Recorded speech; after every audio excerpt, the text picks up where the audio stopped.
Here with Hayes Carlyon, who's our Jags beat reporter for 1010XL and 92.5 FM, and you hear him every weekday on the Frangie Show from 3 to 6, 3 to 7 on some days. It's just whenever we decide to end it, usually on the show here at 1010XL 92.5. And Hayes, tomorrow starts minicamp, and obviously the big news of the day that we just found out a couple minutes ago that Brandon Albert has in fact reported to Jaguars facilities today.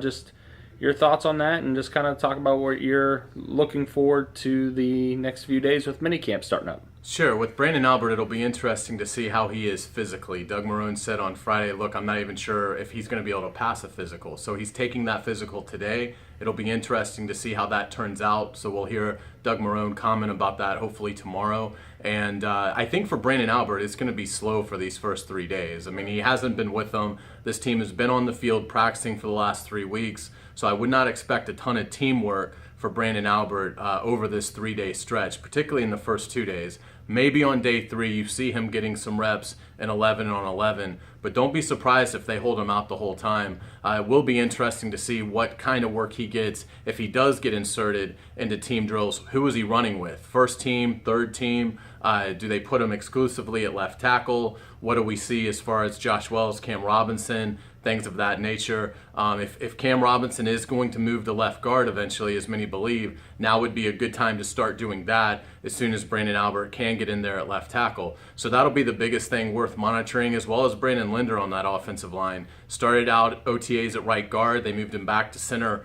on the final day of OTAs. So where is his place over these next 3 days? Have the Jaguars seen enough at right guard that they have switched that back to center? Doug Marrone continuing to experiment with his offensive line. These 3 days should give us some illumination of what they're going to do when they open training camp July 26th. Yeah, and obviously, again, we've seen all the shifting that has taken place with the offensive line, and obviously Doug Marrone, and he said this quite a few times already, he wants to find the 5 best guys to put on the field on that offensive line. So obviously, yeah, that's going to be the big storyline for these next few days. But what else are you going to be looking for in these next 3 days of minicamp? Yeah, I think the biggest thing is what can be addressed. Secondary is probably still not going to be a clear picture because, Marrone made it sound like Church and Gibson, guys that have not participated at all in any of the OTA practices, probably are not going to participate in this mandatory minicamp. So that sort of limits what you're going to learn about the secondary. But look at the linebackers. Miles Jack moving to the middle. How is that adjustment going?